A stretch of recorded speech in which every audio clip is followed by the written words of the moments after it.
Good morning and welcome to Wake Up with Sonia Poulton and guests. It is Monday, 16th of June, 2025. It is exactly 9 a.m. British Summer Time.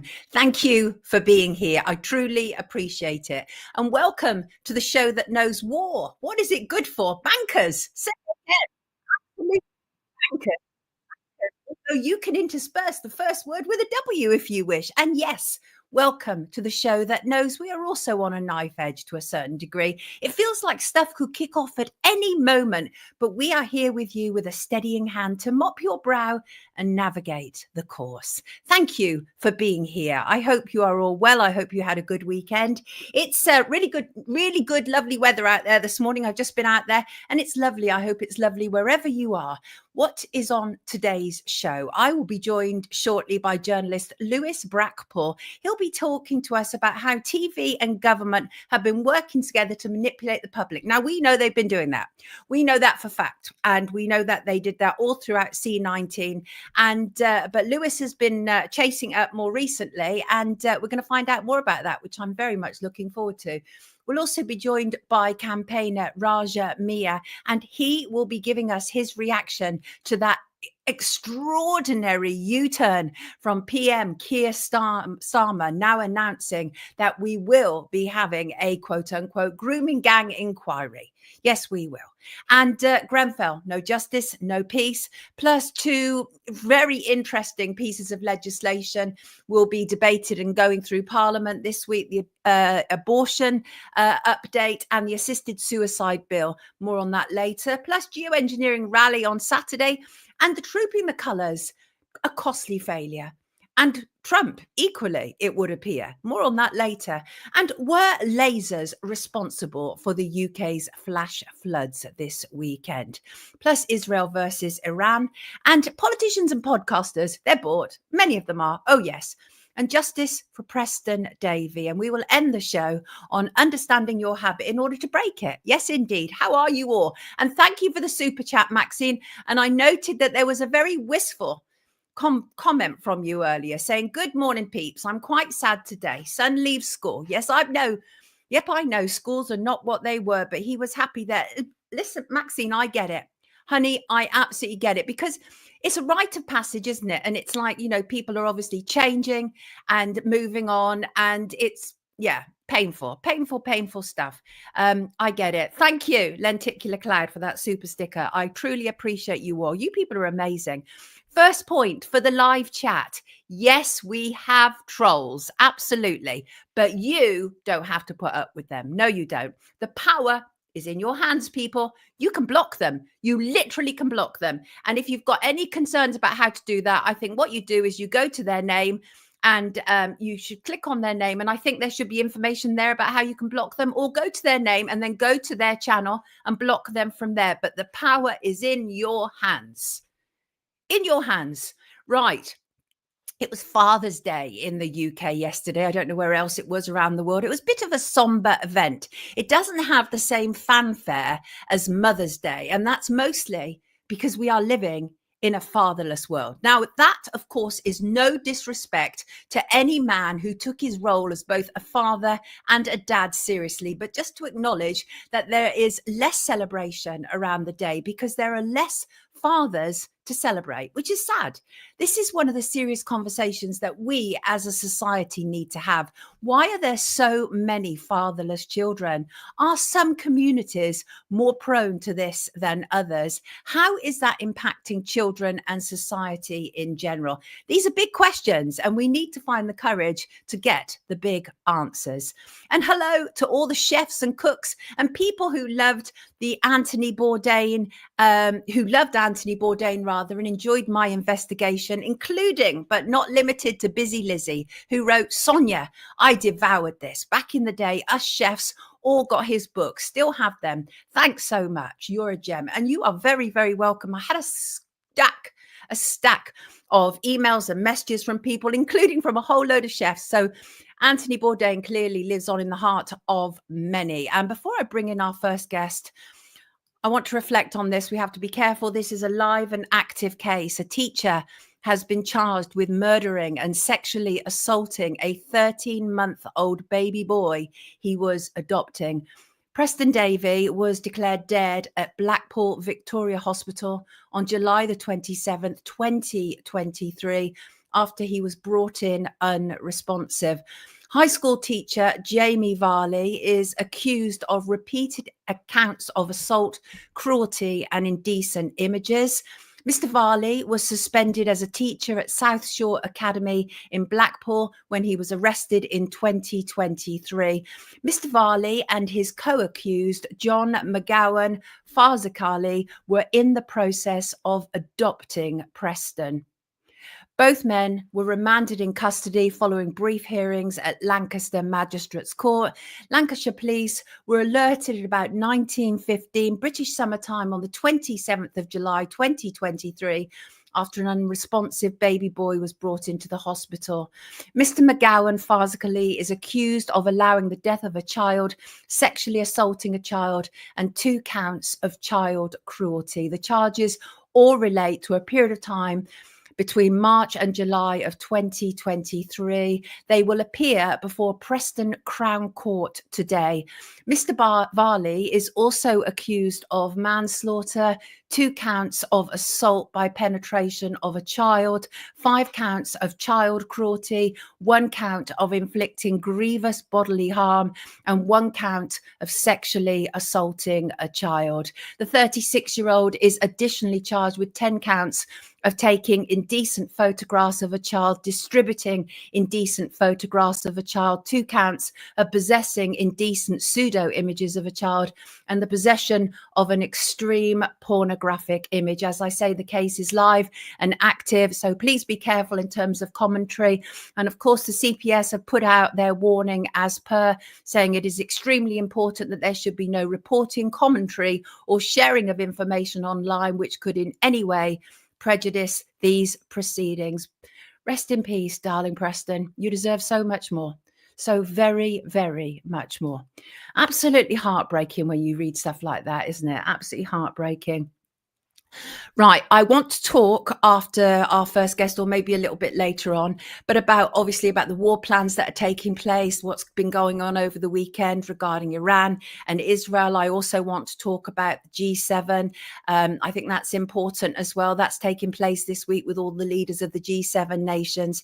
And top of their agenda this week now is the ongoing conflict between Iran and Israel. Desperately, obviously, Israel is desperate to draw America into the conflict, but we'll be discussing that shortly. And I just want to make this comment before I bring in our first guest, and that is on Friday, in a long-running saga that the British courts are now getting used to, 7 more men, largely of Pakistani origin, were found guilty of sexually exploiting 2 teenage girls who were repeatedly raped and assaulted in Rochdale, North England for 5 years. The victims, known as Girls A and Girl B, were groomed from the age of 13 and treated as sex slaves. Girl A told the jury she could have been targeted by more than 200 men, while Girl B said social workers had regarded her as a prostitute from the age of 10. I struggle to get my head around this kind of information. The prosecution said the girls were children passed around for sex, abused, degraded, and then discarded, adding they became sex slaves. All men were prosecuted as part of Operation Lytton, an ongoing investigation by the force into child sexual exploitation in the town. A total of 32 offenders have been convicted so far as part of the inquiry, along with an earlier investigation called Operation Doublet into child sexual exploitation. 5 more trials are scheduled to take part from September. And curiously, the following day, apparently not related to this, PM Keir Starmer did the mother of all U-turns when he announced that the UK would be having a grooming gang inquiry, after all, despite saying we wouldn't, and despite demonising people who said that there was an issue. A new report set to be released was said to be the deciding factor. We're going to be now joined by campaigner Raja Miah to get his response to this. Good morning, Raja. How are you? Good morning, Sonia. Overwhelmed, really. If I'm Exactly. Tell me your first thoughts. What went through your mind? I know you were in tears on Saturday, no, weren't no, you? I cried, Sonia. 6.5 years of my life here, and off the back of an old man who's now no longer with us, Warren Bates, former councillor, who put in front of me an Aldi bag with a dossier of evidence, compelling evidence, and we've been fighting relentlessly ever since. Sonia, repeatedly arrested, persecuted. And I understand, Sonia, because I am different to others that occupy this space. And it's not a criticism of others that occupy this space. It's just what I bring. I'm a political campaigner. You introduced me as a campaigner. That's what I am. I was trained by our government to campaign. So that's, and campaign against injustice. And this is the most significant injustice in yours and my lifetime, I think. The industrial scale grooming and abuse of what, 100,000 more children by how many men? You just shared the story of the latest trial. Seven men, 2 of them were from my hometown, Oldham. They hide this. They try and compartmentalize this, Sonia, to say we'll do local inquiries on one town and another. These men operated across towns, across counties. It's called county lines. The network were ran in parallel with the heroin trade across the country. They ferried children in taxis. Many of these men were taxi drivers. And the leader of this particular gang was known as Bossman. He was. And the children from the age of 10, Sonia, my daughter is now 10 years old. Right. I put her to bed on Saturday night from the age of 10. And they deemed these children as prostitutes. And our government allowed that. This Operation Lytton and this case that's come to fruition 20 years later, Sonia, I know, wasn't because of anything other than people like us sacrificing our lives and saying we cannot live in a country where this is allowed. And this government, Keir Starmer, knew what was going on. He knew what was going on because he was the director of public prosecutions as far back as 2012. So he can't say he didn't know what was going on. Case file after case file was put in front of him. So when he denied this public inquiry, when all hell broke loose in January after Elon Musk involved himself, when all hell broke loose, even though he knew the truth more than any other Labour politician, he knew the truth because of his past role, he stood up and accused us of jumping on a far-right bandwagon, Sonia. I mean, it's egregious what's actually taken place. So he's saying that he's made this announcement as a consequence of the review and the report by Baroness Louise Casey, and he said he's taken her recommendations. And you made an excellent point on social media. You said every inquiry begins with a name. That name must leave no room for doubt. It should make clear from the outset exactly what is under investigation. No ambiguity, no disguises, no safe havens. What would you call this inquiry if it was down to you?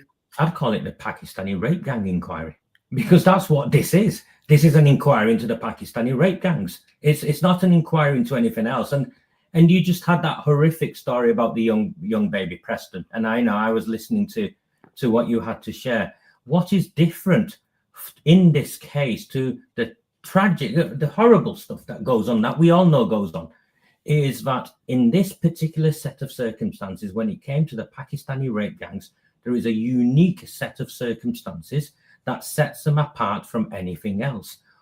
And these include, and are not exclusive, Sonia, but they include that these were racially motivated crimes.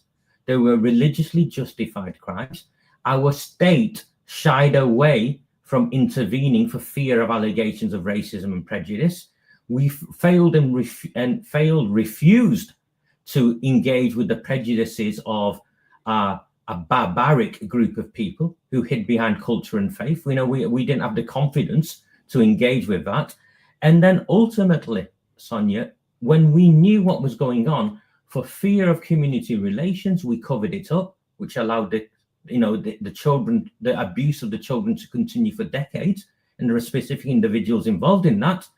And then when campaigners like myself came along, the state set about deflecting, diverting, covering up what took place by implementing a series of reviews, assurance reviews, investigations. And we're all familiar with this now, Sonia. This isn't just here. I'm not a far-right conspiracy theorist.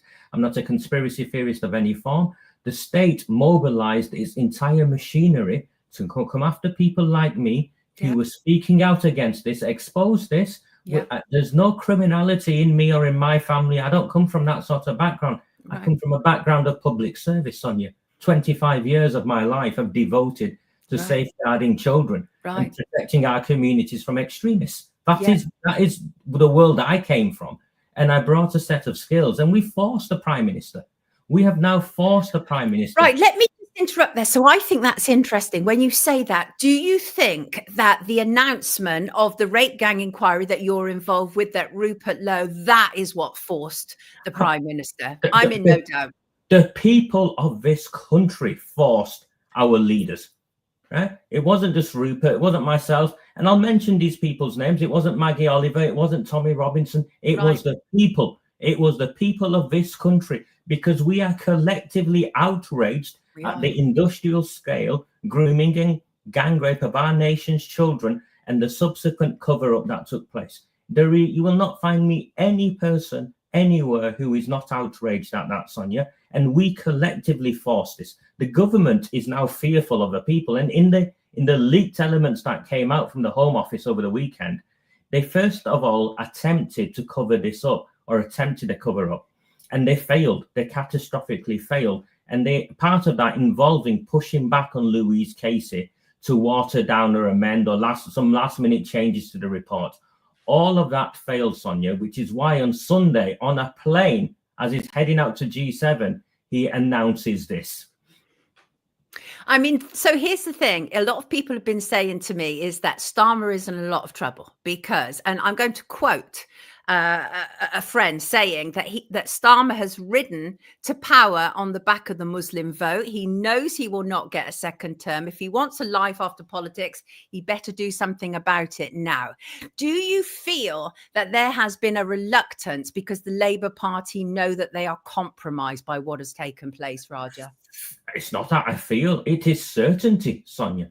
And not only is it certainty, if this public inquiry is to have any teeth whatsoever, and if it's going to be in any way considered genuine, because the majority of people now we now secured this commitment, the majority of people are skeptical of another whitewash, because public inquiry after public inquiry after public inquiry in this country has been a whitewash that has protected the individuals that are responsible. This is, this again, it's not a conspiracy. This is a matter of fact. So what we've got to do here is make sure that this public inquiry has the courage to ask the right questions and investigate in a way where we deal with this matter once and for all. Because, Sonia, I always talk about the grooming gangs being a symptom of an underlying cancer.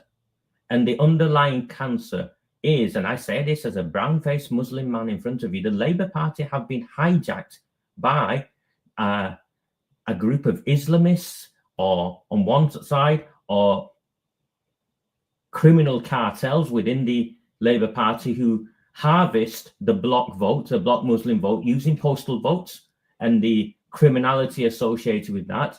And they now control seats across the country. They control whole councils across the country. And if we don't deal with this underlying issue, we will risk losing our nation or parts of our nation. And I don't say this to scare you.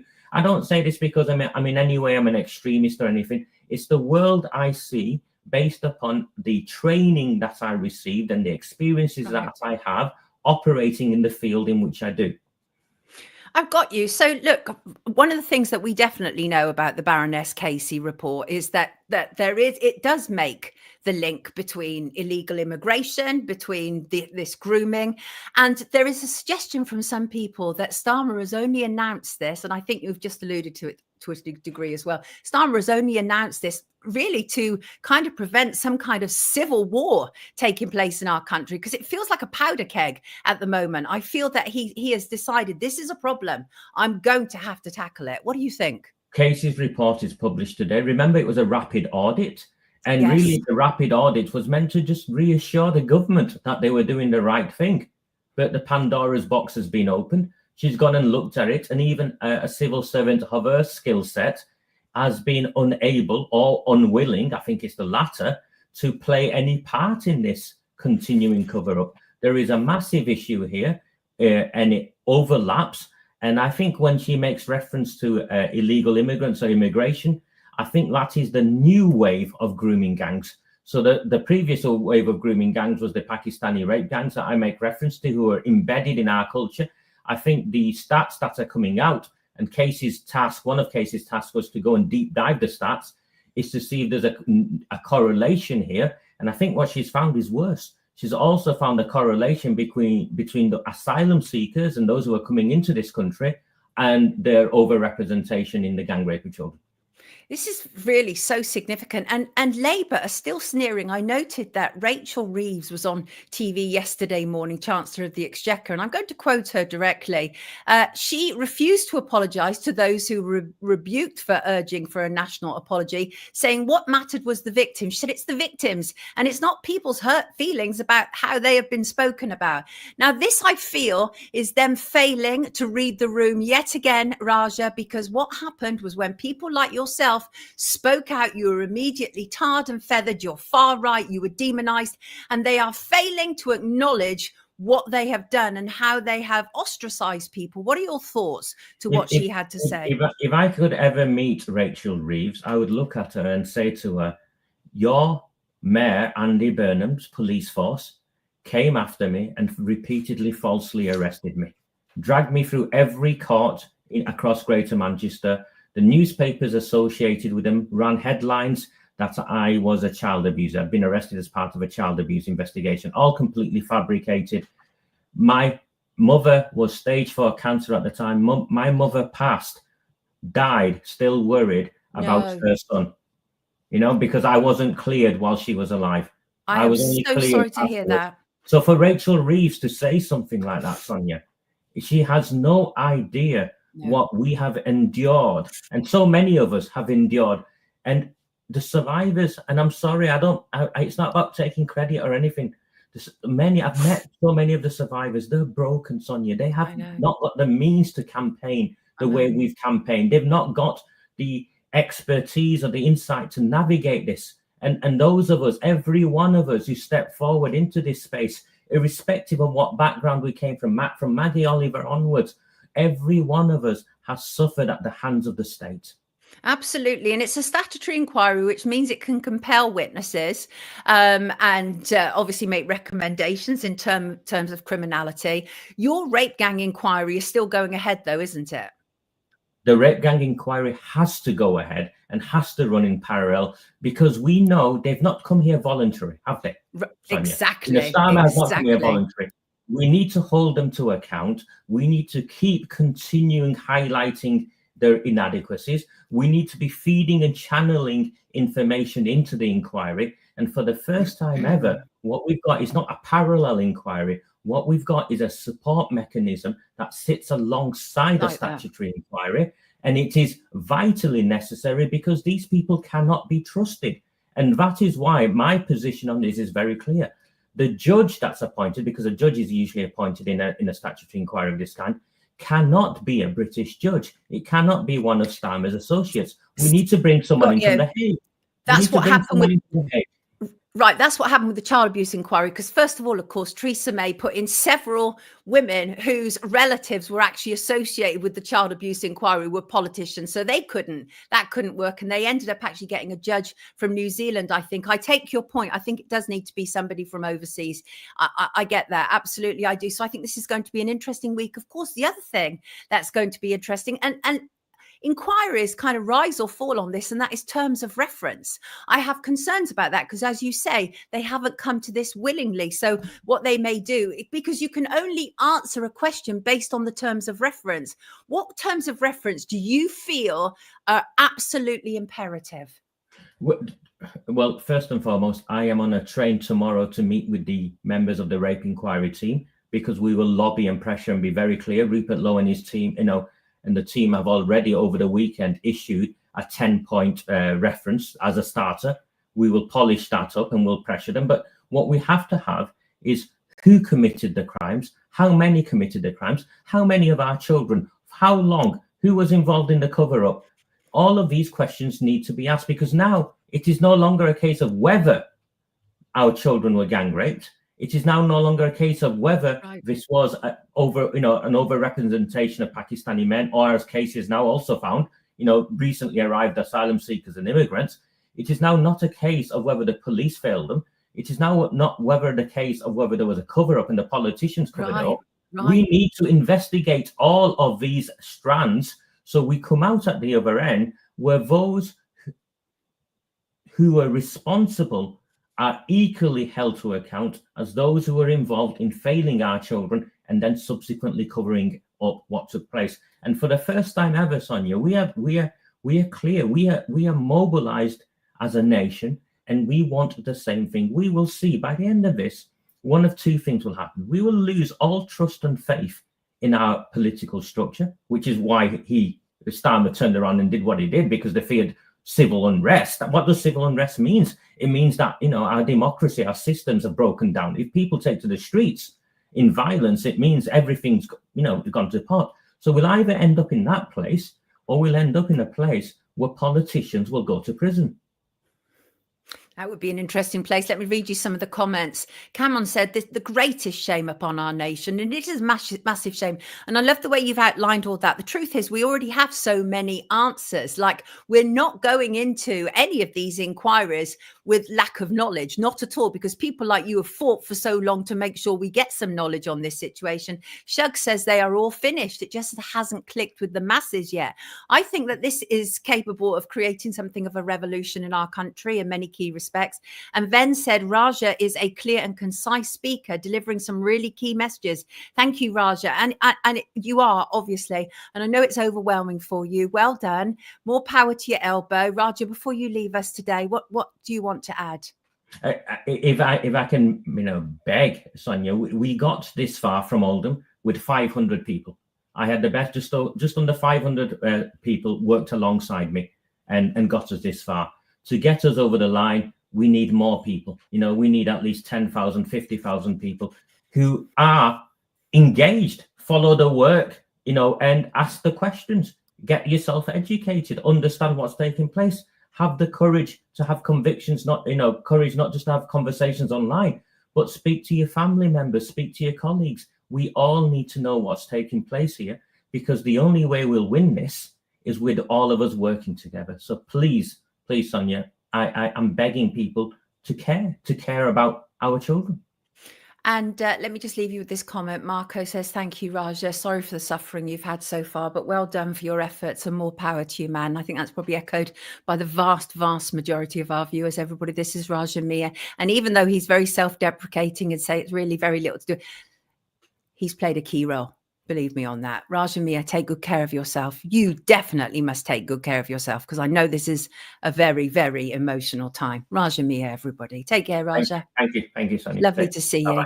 Bless him. It's like so profound, because imagine you've spent all this time, you've been attacked, you've been under police investigation. That's horrible. When he talked about his mum having, I think, stage 4 cancer, and how he was under police investigation for alleged child abuse, which of course they didn't ultimately find, because it was all about intimidation, wasn't it? That was what's taking place. But the idea that his poor mum died before that he was even cleared. See, people have paid a very, very high price for attempting to expose this. It's very painful to listen to, actually. Right, before I bring in our next guest, let me just refer to this, because another great pain, another great shame.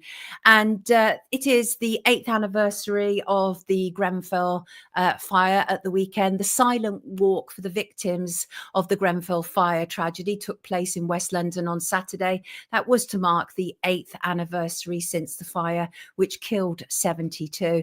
And it's an annual silent walk, and the last one before the tower is now taken down. Hundreds walked in silence through West London on Saturday evening before hearing the names of the dead and speeches by campaigners as the tower overlooked them. Vice Chairman of Grenfell United, Karim Musali, who lost his uncle in the fire told the crowd 8 years have passed, 8 years since the fire, lit by negligence, greed and institutional failure, tore through our homes, our families and our hearts, and still no justice has come. The truth is there's almost nothing new to say because nothing has changed. The government announced earlier this year that the remains of the building will be demolished. It is thought that the earliest the process will start will be around September, and it's expected to take around 2 years. Many people are deeply concerned. They feel that there is still evidence in that building, although the government is saying that that building is unsafe. The Met Police investigation, which led to what was described as an avoidable tragedy at the inquiry, remains ongoing. Absolutely nobody has been held to account thus far for this tragedy, even though we know there are people absolutely responsible. Mr. Mussoli said, justice, not because justice has been delivered, but despite the fact it hasn't, before a single person has been held accountable to make what happened disappear.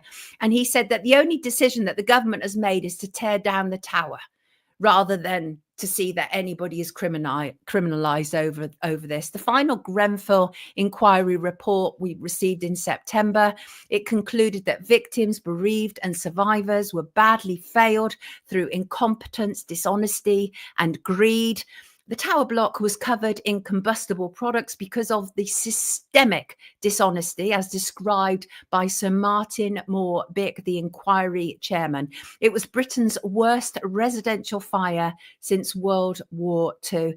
And very touching, on Saturday, there was about a dozen firefighters. They stood to attention. The firefighters, of course, as we've heard, have been routinely blamed for this, for the Stay Put initiative, which directed people to stay put in the towers. This was something that they were receiving from their commanders. Firefighters literally put their lives on the line to rescue as many people as possible, but they were taking orders. And that is just the way it goes, very, very, very sadly. My film, Grenfell Tower, A Crime Against Humanity, is available on YouTube and other platforms. And after the live stream, I'll put a link in description. Right. I want to talk to somebody I have a great deal of admiration for as a journalist, and I don't get to say that very often. So it's wonderful to be able to say it. Let's bring him in. Lewis Brackpool. How are you, Lewis? I'm very well. It's great to see you, Sonia. It's been a long time. It has been a long time. Lewis and I worked together briefly at TNT together, but Lewis, please don't see this in any patronizing way whatsoever, but I'm clearly older than you, been around a lot longer than you. So it's just so wonderful to see younger journalists coming up and being as forensic as you are being about the subjects that you tackle. And you've done this with geoengineering, but the topic that I want to talk to you about today, and I can always bring you back to talk about geoengineering, but the topic I want to talk to you today is to do with internal government documents via FOI that reveal a coordinated effort by the government to influence content of TV programs. Now, I mentioned earlier, we've known that this has been going on forever. I used to co-host with Sean Ward, who was on Coronation Street, and he told us about how they'd have to cut in order to be able to insert advertising and various other things around C910, everything. But you've got the details on this. So listen, break it down for us. Why did you set out to cover this in the first place, and what did you find, Lewis? Yeah, so firstly, thank you very much for having me on, Sonia. It's a pleasure to be here, and your audience is wonderful. Yeah, so this came off of the back of a conversation on the phone with a friend. We were talking just about, general stuff, politics, culture, the lot. And I do take the mick out of him. He watches EastEnders a lot. Not my kind of cup of tea, as you probably know. But we're taking the mick out of him for that. And whilst we're on the phone, he explained that during a particular episode, a character subtly dropped geoengineering and cloud seeding during one of their episodes, which was really bizarre, very out of pocket. And I said to him, that the government sometimes swoops in to play around with screenwriting. And he said, that doesn't surprise me at all. And I went to go and find an article about it to share it with him, and I couldn't find anything. And I thought, okay, well, instead of just speculating, I want the hard evidence. So I set out and sent off a FOI request to the Department of Culture, Media and Sport to try and find some hard evidence of this, it took nearly 2 months to get this report back, because initially they put in a delay to cite a public interest test, because releasing this particular type of data or briefings could undermine trust to institutions, which is very, very hilarious.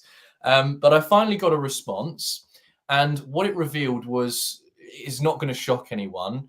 It actively showed that there were ministers and the government department emailing and in correspondence with ITV, Channel 4, BBC, Sky. I've got a list here: Channel 4, Channel 5, ITN, Global, Radio Centre, Wireless, the Commercial Broadcasters Association, all of these massive broadcasters, to try and embed different types of messaging, whether it would be related to the Rona during 2020, lockdown, but not just that, climate change, extremism, or any extremism narratives, anything to do with counter-terrorism related stuff, but of a particular sort of area of that subject.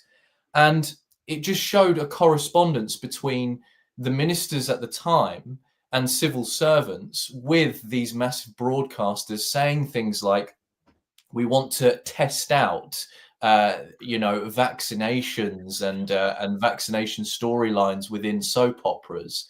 So it's not just factual, quote unquote, programming. It's actually fictional characters and storylines. You might remember there is a particular clip that still goes around, and I used it for my latest video of Coronation Street. You had this interaction where they just got their second vaccination and they're patting themselves on the back about it, and a character walks into the shop and says something along the lines of, well, we're just lab rats, we don't know the long-term data, like playing a skeptic essentially. And the other characters will turn around and say things like, well, I'm lying on a hospital bed and, I wouldn't wish this on my worst enemy. They're the biggest and best scientists in the world have been working on this, and you think you know better. How's that PhD working out for you, Karen? And, all this sort of stuff, blatantly obvious. And so when seeing this and all these memos and reports, it just confirms really what we already knew. But it's nice to have the evidence there, because we can then refer back to it in the future. And I've followed up with more requests to try and find out if there are any other types of briefings or notes, not just during this 14-year Tory government, but for the Labour one as well. So I'm interested to see what comes back of that. It's great work. It really is. And you're absolutely right. We need that evidence. We know it's taken place. We know that our taxpayer money has been used absolutely to coerce us and force us into doing all manner of things that the government agenda wants us to do. But I think that the involvement of media is really important. And I feel that we should have some sort of, how we have to put they have to put product placement or anything like that. I feel that when a show has been informed by government, we should know about it. There should be some sort of public recognition about that. Take that up for me. What do you think about that? Yeah, maybe like a label or a warning before. Yeah, like a paid promotion or government input. Yeah. Yeah, there has been a government input within this thing, so that way that the public are informed with it. Because let's be honest, as much as we're very embedded within this, and your audience are very switched on to what's going on, and probably 99% don't watch the TV anymore. I don't, right. Unless I walk through the room, and it happens to be on. But the thing is with this, the majority of the public actually still don't know, and actually believe the TV and what is said back to them. So it's good that we're finding this evidence and we're actually putting it out there for people to see, because I'm very grateful, because my audience managed to share it quite a lot. and it got a lot of traction, so much that the Telegraph decided to pinch it. Well, so no, I want to come to that because that's very interesting, right? And that's very interesting, right? Because we've known that that's happened for a long period of time, right? And I speak as somebody who worked in legacy media and saw how they lifted stories. They do it all the time, but the Telegraph have outright denied that they have done that with yours. And why do you believe that they have? Why do you believe that that denial is false?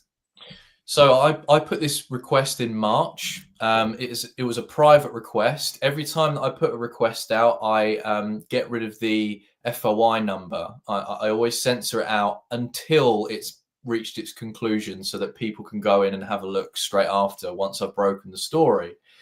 So I always make sure of that. However, I'd worked on this video. I received the response on the 11th of June. And it took me 2.5, nearly 3 days to film, make sure I've gone through the documents, make sure that I've gotten all the information correctly. And of course, editing. And it takes a long time. And I'm just one person. And, as you know, Sonia, it can be, a bit of a drain. If you're working on a story, trying to break it to the public, it takes some time. So it took quite a number of days just to get all my ducks in a row and make sure it was all sorted. I scheduled it up the night before for the following day in the morning for 7 o'clock, pinged it out there, woke up at 9. I didn't set an alarm, stupidly, just to check it all went up. But I double checked and it started making the rounds. By 4, 5 o'clock in the afternoon, the Telegraph had taken the same screenshots or the same content from the documents. They reached out for comment to lots of other commentators, and even David Davis wrote a comment in there about it. And they just said, "Oh, just FOI investigations," but there was no reference to I was the one who put in the investigation. No credit for you. No credit for you. It's very frustrating because when I called this out on Twitter, I'm very grateful. My audience jumped in and helped, and tagged, and all I asked for politely, I said, "Thank you very much for picking up the story. Like, I really appreciate it, and it's good to get some more eyes on the actual story." But just a credit. I don't get funded to do this. I do this because I love doing it. I actually get a bit of a kick out of it, and all I want is just a bit of credit, And I got a response saying, "Well, your FOI was on What Do They Know?" I don't use that website. I don't publish on that website at all. It's all done privately, because you use that website to upload your FOI requests. But they automatically upload to What Do They Know, don't they? Because my FOIs have been automatically uploaded to that. Well, it's funny because I went and checked. I went onto the website and checked at least 2 or 3 times. My FOI request is not on there at all. Now that is interesting. Well, look at that. Which is really weird. So I don't understand what's going on there. So when she said, no, your FOI was on What Do They Know? So I went, okay, well, let's have a look. And it wasn't on there. And I screenshotted with the reference number, my letter, my obviously request, everything like that. And I haven't had a response since. And I did ask her to address it because I knew we wanted to talk about it. So I asked for a response to that, didn't get one. I just a big shout out there to legacy media journalists, right? And that is people like Lewis, people like myself. We're independent journalists. We are largely self-financed, but with the help of the public, which I'm sure Lewis, like myself, very grateful for. But a credit is the absolute bare minimum that you should be giving us, the bare minimum. Actually, the bare minimum. You should also consider a fee as well. So, Lewis, that is interesting in itself. But also the other side of that, of course, is that people are noticing, which is great, because I think what you're actually saying is so important. And one of the things that really concerned you was, for example, the normalization of eating bugs on ITV. And they're doing it a lot, aren't they? As one example, Richard Madeley was on last week. He said the flavor is quite light. All it needs is a bit of salt. He was like really bigging up this kind of like bug chili and everything. And as I pointed out, ITV have normalized this for an awful long time, right? From their I'm a Celebrity. Look, there's Harry, what's his name? I'm sure you can remember. That's it. And there he is, mouthful of bugs. And they've been doing that for what, 15 years, several decades. So it's been a slow creep, hasn't it? Yeah. And, you know, I watched I'm a Celebrity when I was a kid, you know, and it's been, you know, I say kid, teenager, I guess. So, you know, it has been on our screens for a long, long time. I do think there is something distinctly evil about that, personally. I think it's very much, you know, when you think of eating bugs, you think of what I think of impoverished countries that do not have the luxuries of, you know, a hot meal that we have. So they're almost forced into that situation to eat things like insects to try and get some sort of nutrition. But also there are cultures across the world which have had the hierarchy of power normalize this type of eating, like China, for example. Is a strong one, and it's always been a condition. It's always been a type of condition on the populace to eat bugs. It's not a normal thing. It's almost been like a forced venture. So I do think that there is something distinctly evil about it. I think it goes way more than just the climate change narrative that we're being fed. You know, do your bit, have a maggot burger to save the planet, you know, all of this, when we know that Tony Blair isn't going to be sitting around cracking onto a maggot burger. Absolutely. Let me read you some of these comments. Craig says humiliation ritual, eating bugs and worms. And I think that's what you were kind of alluding to a certain degree as well, right? Gina says, yes, sod eating any bugs. That's grim. And Jan says degrading humanity by making people eat insects. Catherine says, leave the bugs alone. Absolutely, Kath, I'm with you. And Darren points out it was also on Tomorrow's World many years back. So yes, they have. Absolutely. They've been pushing this through to us by stealth for a long period of time. And you're right, it isn't just about what they say it is, the climate change or any of those things. There's always a whole heap of other things that come into play as well.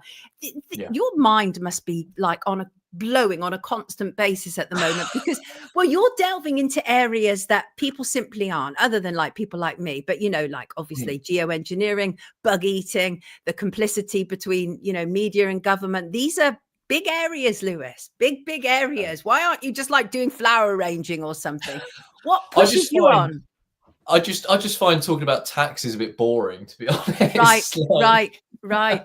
So I like the dissident topics, but I enjoy researching dissident topics, and I like to do it with some care and with a bit of standard as well, like yourself. You know, I don't like just tackling topics without evidence. I like the reason why I enjoy submitting the FOIs in particular on dissident topics is because when you get the government or the media or an organization or an institution to admit back to you what you've been describing for years or what you've been researching for a long time, or validating. You feel so validated, and you feel like, oh, I'm not crazy. So I'm now at peace with myself, if that makes sense. Yeah, you're contributing in a positive way to society, what you're doing. Because we've been lied to for so long, Lewis. So long. And they've used our media against us, right, in order to be able to force us into situations that are untenable for us. So what you're doing is really wonderful. I absolutely love it. I really, really do. Before you leave us, leave a word with our viewers about your work, really. I do want to bring you back to talk about geoengineering, though, because you've also done FOIs for that as well. And actually, let me just say to you very briefly, what did you feel when you finally saw that it came out in the mainstream media? They're going to be dimming our sun. And again, yesterday as well, right? That yesterday I noted an article where they're saying that our enemies may use geoengineering. So just a kind of brief comment about that would be appreciated, Lewis. Yeah, it wasn't a shock, but it kind of was to see it published on a mainstream outlet once again. And once again, we're ahead of the curve. And that's why it's so important what we do and what your audience does by talking about it. It it gets it out there. I think the media landscape has changed, as you know, more than I do. That the media landscape has changed radically over the past 5 years. And before 2020, it was difficult to talk about these subjects without being blacklisted, cancelled. But now with the power of the internet, I'm I don't trust Elon Musk personally, but I'm very grateful to the platform that he's managed to make, so that our voices can be heard a lot more without being banned. I'm open to scrutiny, fine. That's part of being a journalist or a commentator. I'm always open to that. However, getting the ideas out there was always very difficult. But now it's become a different ball game now. I think kind of because of 2020 and beyond, it's kind of anything goes now. We can now talk about lots of different subjects, lots of dissident subjects with substance. And I think we're just ahead of the curve now. So when I saw that the government was paying millions to, quote, dim the sun, and the new article that came out was Britain's enemies could dim the sun and weaponize the weather, I thought, well, hang on a minute. The other week, the government was spilling money or millions into doing exactly this to our own country. So is it a weapon? Is it not? It's unbelievable. The narrative keeps shifting. It doesn't shock me anymore, but it's kind of part of the parcel now with trying to look into these subjects before the mainstream. Yeah, more power to your elbow. Absolutely lovely to talk to you this morning, everybody. This is Lewis BRACKPOOL. I will put a link in the description so you can find out more about his work if you're not familiar. And he's a star. This is the kind of journalism I want to see. Listen, I don't want to leave this planet until we get more Lewises. Fact. That's it, right? That's just done. Right. Lewis BRACKPOOL, everybody. Take good care of yourself, Lewis. Lovely to see you this morning. God bless you. Take care. Absolutely brilliant. See, this is really good stuff. Frankie points out that roughly 25% of the world's population eats insects as part of their regular diet. Got you, Frankie. Thing is, it's a cultural issue, isn't it? Because UK isn't part of that drive. And so when it's pushed, I don't eat animals, right? But when it's pushed at us, then it obviously is a gender. And the fact that we know that it's coming from WEF as one example is a perfect reason why I think that we should always reconsider any of these things. We're not worthy. Cheers, Lewis, says LB. Yes, thank you, Lewis. Insects eating us, bloody mozzies. Somebody mentioned about butterflies, I saw in the comments. I wonder if I can show you this. On Saturday, because I've had the same thing, right? The issue of like, where are all the insects that we're eating them? No, but on Saturday, we had like out of nowhere on our patio, a stone was suddenly surrounded by ants and flying ants, right? So I filmed them. I wonder if I've got it here that I can just show you. But then the next day, they'd all gone. Who knows anything about ants and can tell me what the heck was going on there, right? Let me just see if I can show you this. Huge volume of them. Look, you can see, right? That's on like a stone slab on our patio. And I was like, whoa. And then they were all gone by the next day, by Sunday. So I thought it was quite a significant amount there. And don't see so many bees now. Stephen, I've seen one so far. One bee, right? Ants in your pants, indeed. Do you know what? It's really funny, Dr. Robert, because even now, even as an adult, when I see them, I still get like this. It's funny, isn't it? Salt and minerals on the stone, or there is a nest under the stone, right? So, all right. So here's the thing, though, Randy, and that is why would they just suddenly disappear the next day? Because like there wasn't even one the next day. So it was, and obviously there's some kind of I do have a patio top smoke. Yes. Don't hate me for it. And no bees, no land of honey, right? Plenty of bees and ants at mine, says Shinri. Got you. I've seen more bees this year than last, says Weeman's dad. Could be one. See, now, Mike, I did think something had taken place there, right? It felt very much like a war. Mike said, could be one nest invading the other. They've been wiped out now. Jan says they are always around. Wait, that's interesting. For just a day or two each year, Sonia, the flying ants, right? They will be under the stones. Yes, indeed. Anyway, I kind of like seeing them, right? I like seeing them. I like seeing creatures around me, even ants. Right, beautiful people. What are we going to discuss? Let's have a look at some news, shall we? Some other news, rather. I think we'll start with war plans, because obviously this is looking significant. It's been all go over the weekend after Israel bombed Iran. Then Iran clapped back hard, launching rockets and missiles over Israel, hitting targets. Iran called for an Islamic army to come together to defeat Israel and threatened to make Israel uninhabitable. I do not support any war, by the way, right? But it's a bit rich that Netanyahu and his ilk are weeping and wailing, giving the devastation they have wrought in Gaza. The difference between Gaza and Israel is Israelis have lovely, lush underground shelters. How nice for them. We know at least 10 people were killed in Israel in overnight strikes. I think that number has been added to now. Meanwhile, Israel said it has struck more than 170 targets over the days of its offensive. And Netanyahu is absolutely desperate to drag America in. And because so many American congressmen and women have been given money by Israel lobbyists, there's a high likelihood that they will. Trump has been on Truth Social, his social media platform, early on Sunday morning to set the record straight. He said, the US had nothing to do with the attack on Iran tonight. If we are attacked in any way, shape or form by Iran, the full strength and might of the US armed forces will come down on you at levels never seen before. However, we can easily get a deal done between Iran and Israel and end this bloody conflict, he said. But it's as clear as the nose on my face that this is not about protecting Israel or the Middle East, but about forcing a regime change in Iran, just as the West has previously done in Middle Eastern countries. Israel wants to rule, but it took on more than it bargained for this time. I think also what was interesting was the Israeli ambassador. She was on Breakfast Show yesterday, and that's Zippy Hotovely. And I have no idea why she's still here in the UK. The UK need to deport her, frankly. She's here inciting us to violence, spreading heinous lies and rhetoric, including making claims that Iran has developed a ballistic missile program that can get to London. Now, this is serious, provocative war talk, and you know what it reminds me of? Oh, yes, the weapons of mass destruction, 45 minutes from attack, which was a lie.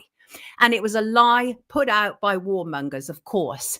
And I am deeply concerned about the level of propaganda that is allowed on British TV. I think it is unacceptable. We just heard from Lewis about one level of propaganda, but the propaganda regarding the Middle East is just off the charts. It really is. And that's what it reminded me of, this whole lie that they had concocted before.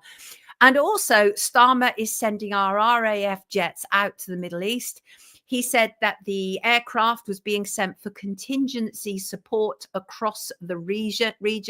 He said the situation was fast moving. There was ongoing discussions with allies, adding the constant message is de-escalation. Is it really, though? The UK last announced it had deployed jets to the region last year when the government said British aircraft had been playing a role in preventing escalation. How's that going for you, Keith? It's deeply problematic, of course. And what we see is an awful lot of people who are deeply, deeply compromised. And I want to play a video for you, which gives you one example of how compromised people are. And bear in mind, this is about regime change. And some of the American politicians are openly saying it. This is, let me find him, if I can. Oh, maybe I've got it here. Bear with me, please. Yes, I think this is it. I hope I'll bring it in and hope that I've cut it correctly. Let's just see if I have. But this is, let me just find it. There There it is. This is Ted Cruz. He is an American senator. He was Senator, do you want to see regime change? Do you think that happens soon? And what would the future look like in that regard? Look, I think it is very much in the interest of America to see regime change. I don't think there's any redeeming the Ayatollah. He is filled with hatred. You know.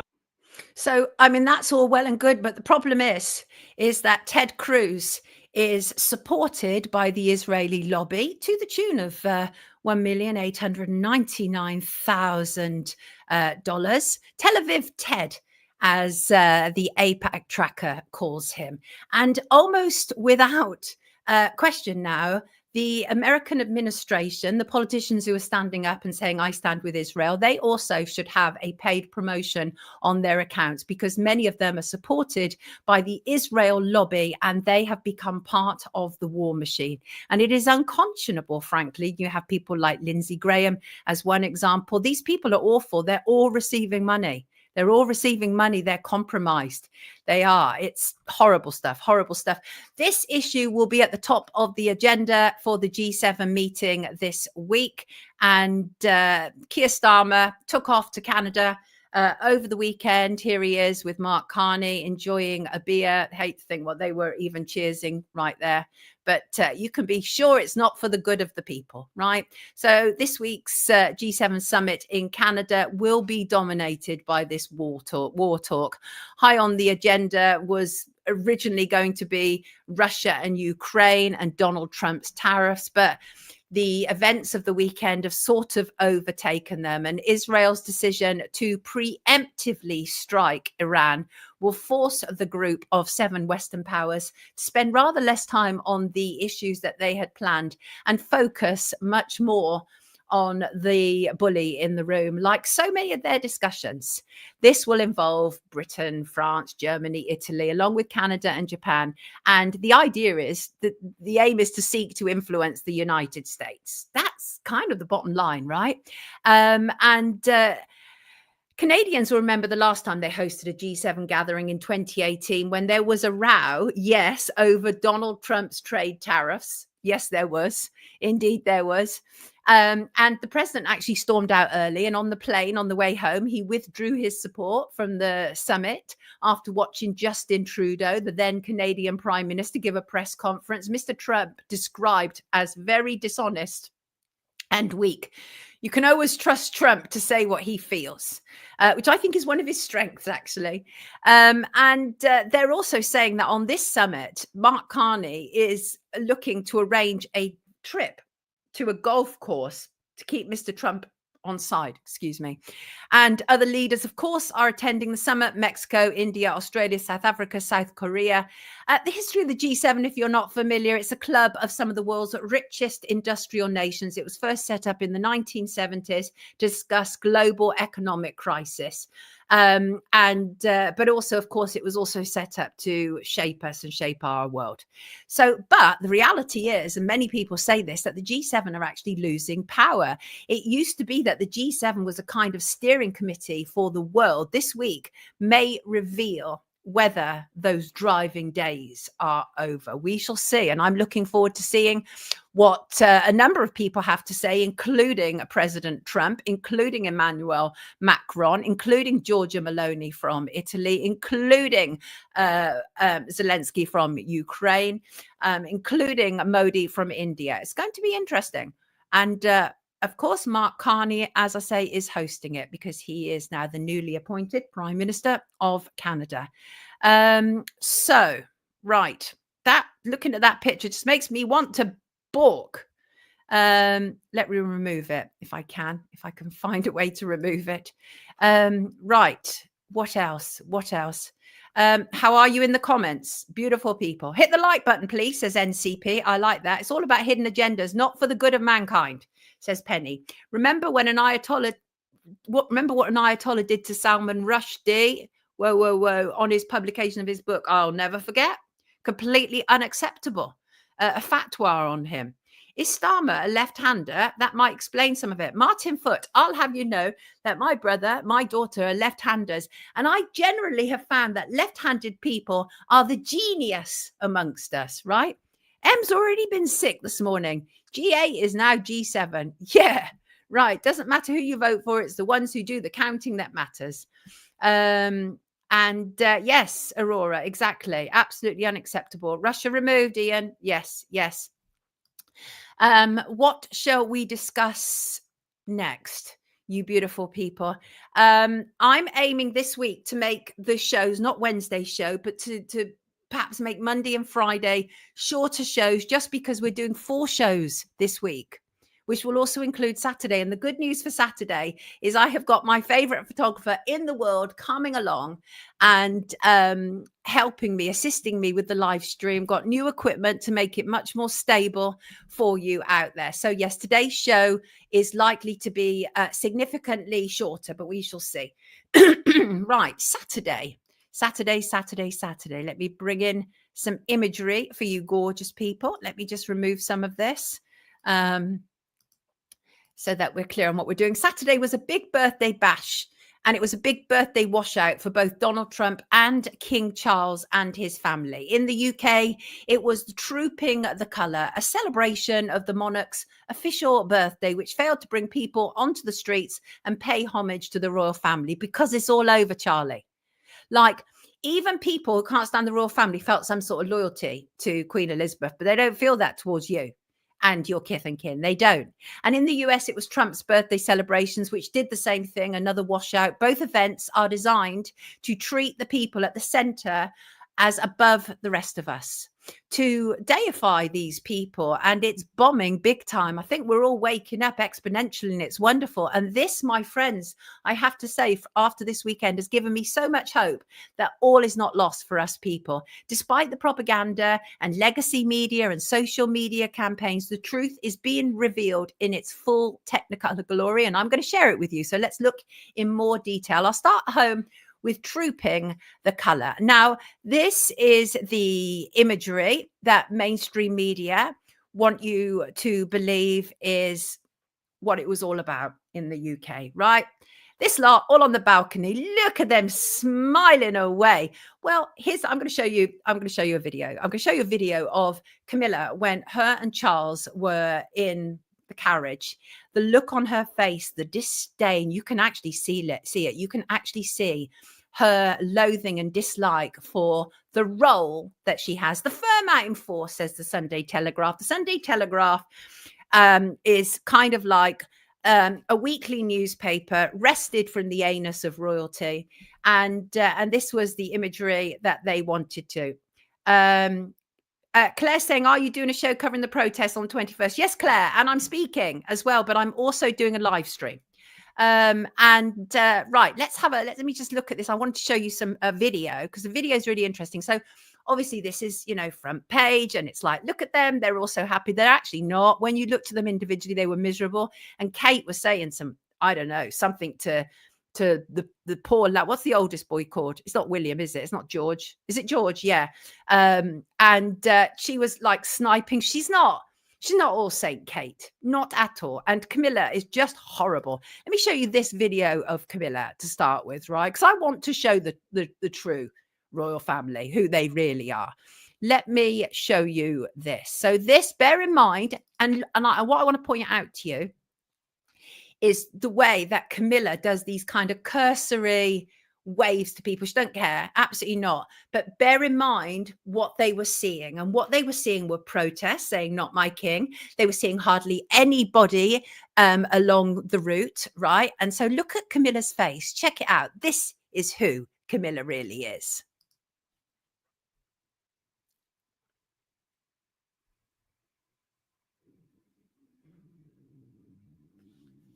Look at that hand. Look at that hand. Like, look at that. Like, bare wave. These people don't care. They don't care. But that look on her face, I think, says so much. She literally, they weren't happy at all. I want to show this picture. I thought this picture was absolutely brilliant. Some people have tried to make out that this picture that I'm about to show you is AI. It wasn't, because it was posted on the photographer's own account, and it's a brilliant image. Let me just find it. Let me just find it, because it's so good. It's so good that it would be remiss of me not to show it to you. And this was, oops, can't see the photographer's name, unfortunately. It's, Mark Kerrison. And they literally went past, and I'll show you it without the where it's a closer up one for you. Let me just do that. But imagine their faces when they saw all this, right? Imagine that. There you go. Credit Mark Kerrison. Not my king. It just goes on, down with the crown. And they saw that. They know they are as unpopular as an STD. They know that. They absolutely do know that, and good for that. And the irony is that it was the anniversary of the Magna Carta this weekend, right? The English law document that promised to protect us and which has been systematically ignored. It was about preventing abuse from the establishment, and none more so than the king. And here we are over 800 years later, saddled with the useless mob, buckled down by outmoded tradition that serves only the few. When King John of England at Runnymede signed that near Windsor Castle on 15th of June 2015, right? The idea was to try and wrest some control back for the people from the overbearing establishment, including the king, who was falling out of favor with the people. How have we still got this institution? I don't get it. Let me show you a video.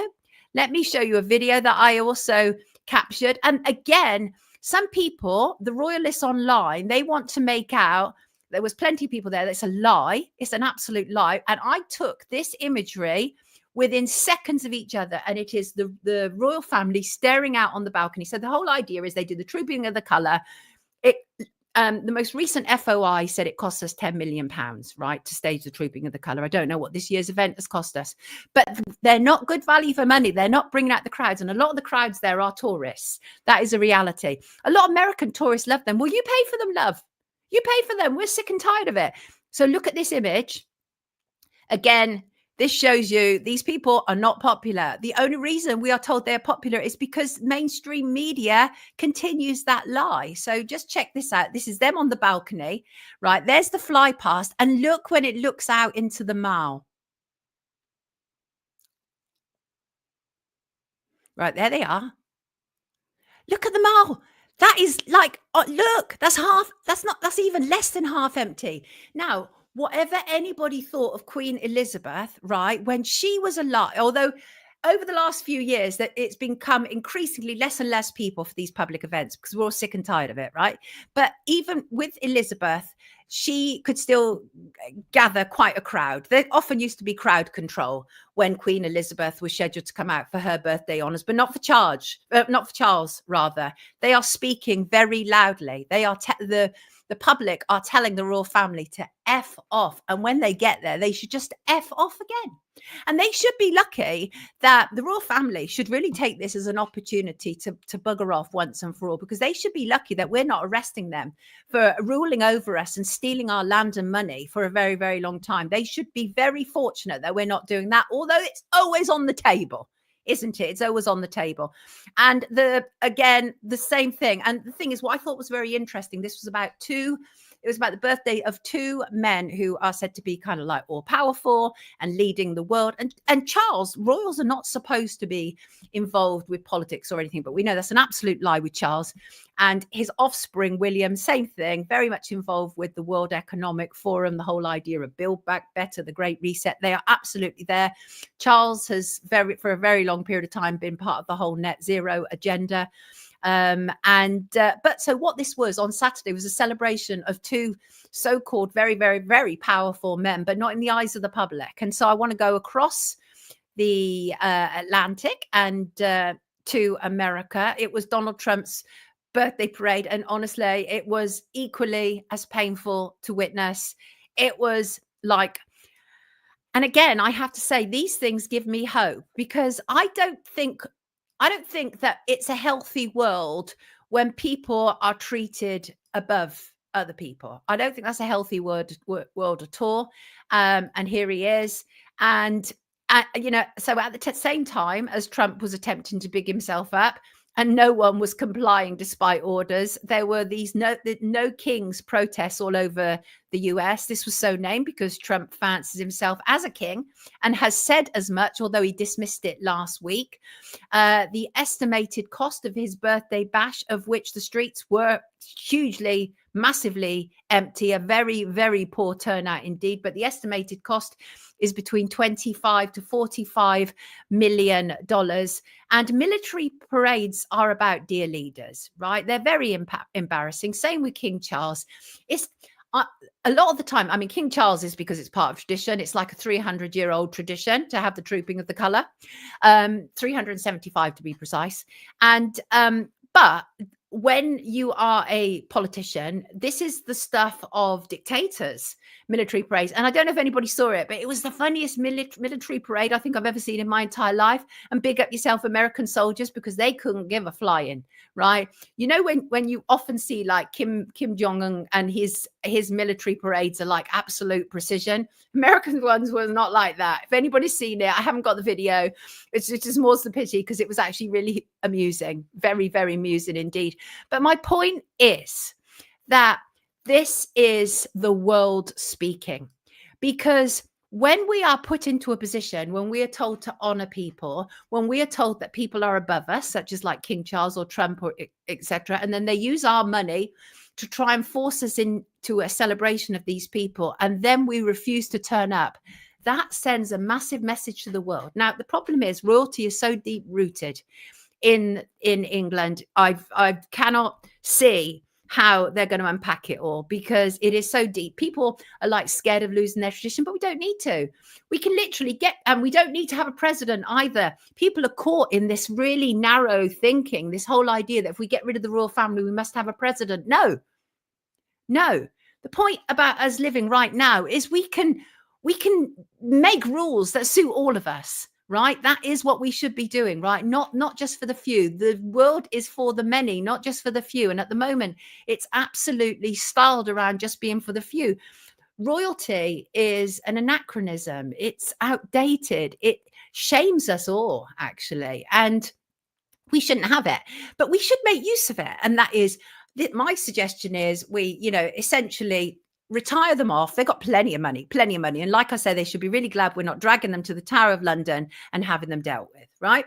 But we just let them resign, go. We take back what belongs to us, what belongs to the country, what we've paid for, and we use it as part of our history, as a reminder never to go there again, but also to use it for tourist attractions, because the royal family as they stand are not bringing in the tourists, even though that is a lie. This whole idea, that's been debunked a long time ago. The British royal family is done. This version is the least popular in my lifetime.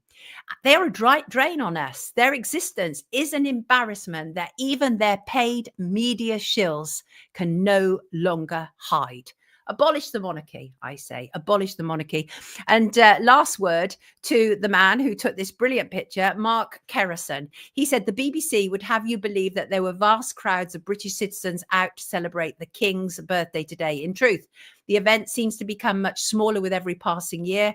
I walked alongside the Mall entirely unimpeded just before the procession passed, and the overwhelming majority of those present are tourists.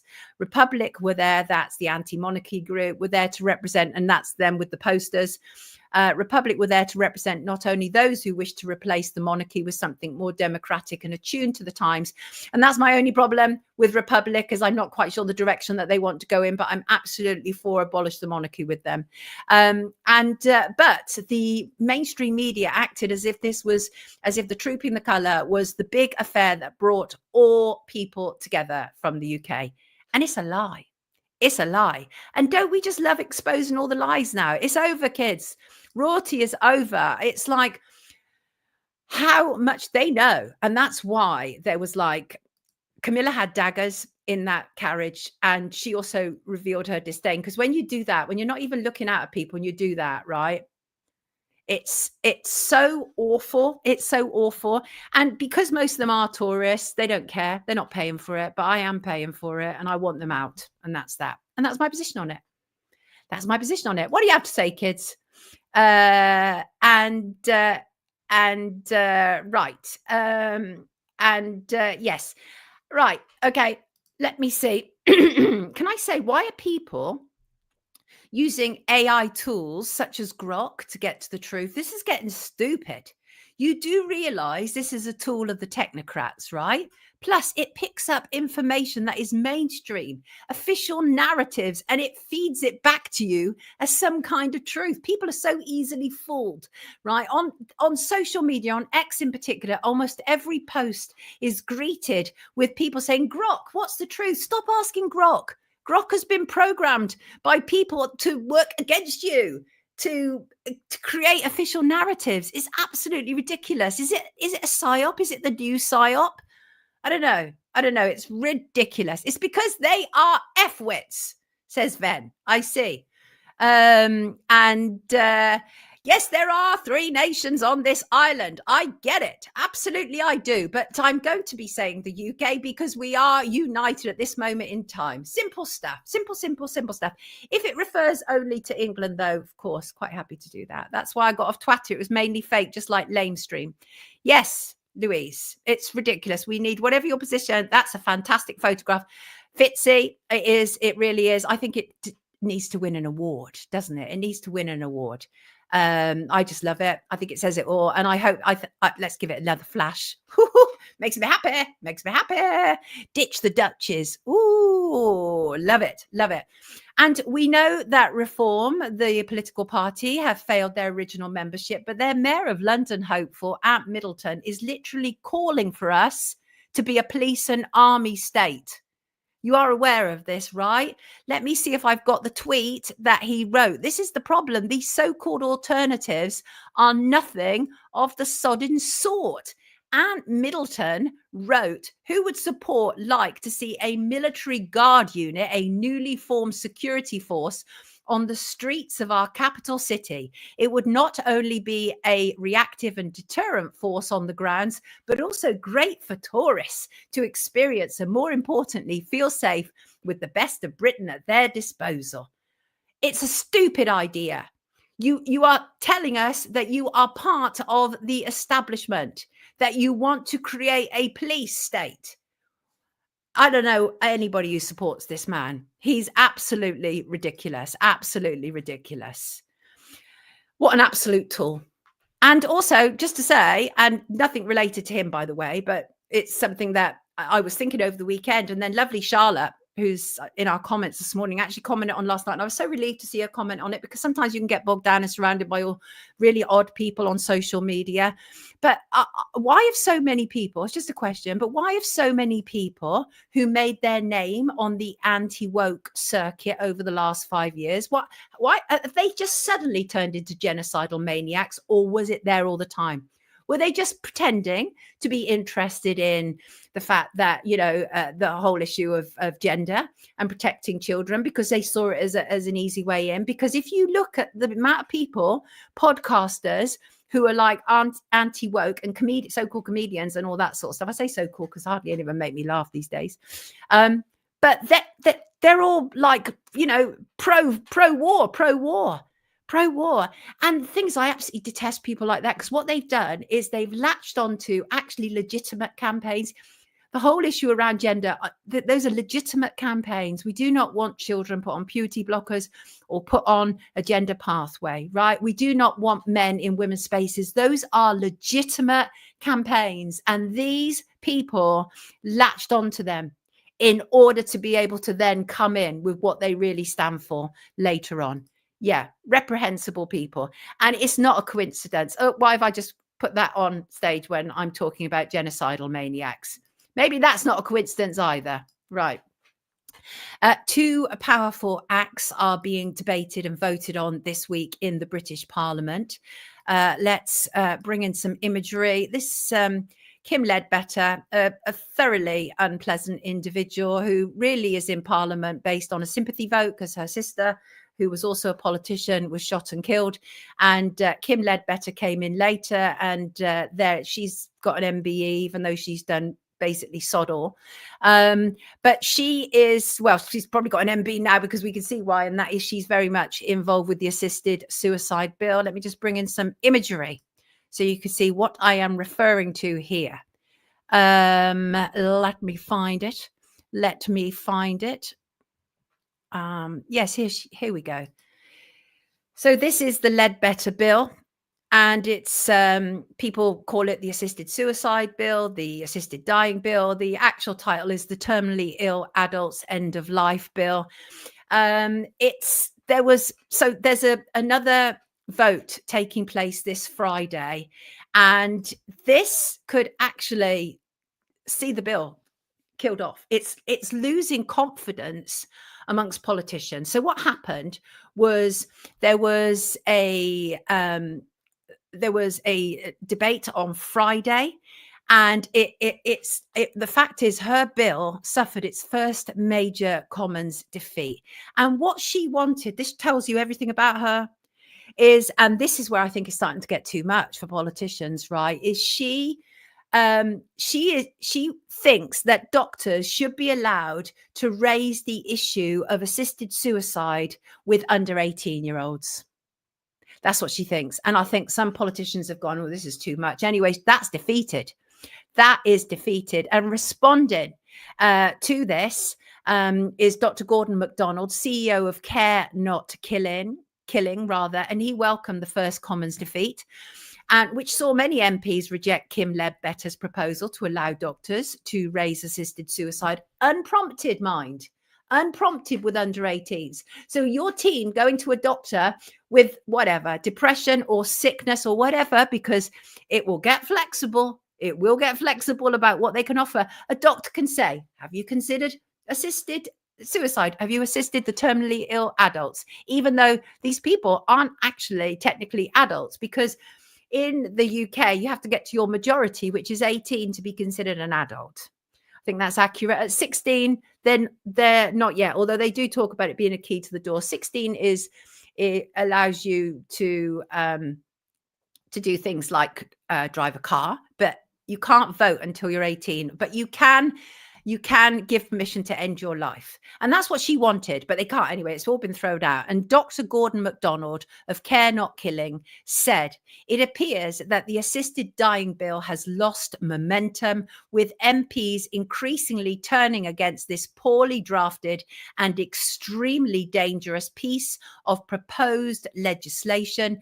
We welcome MPs removing the ability of doctors to raise unprompted assisted suicide with children, but there are many other areas of the bill that are deeply flawed. And he goes on to point out that the Royal College of Psychiatrists opposes the bill, and both the Royal College of Physicians and the Royal College of GPs have also raised deep and serious concerns. Thousands of just regular doctors, many working in end-of-life care, have joined them.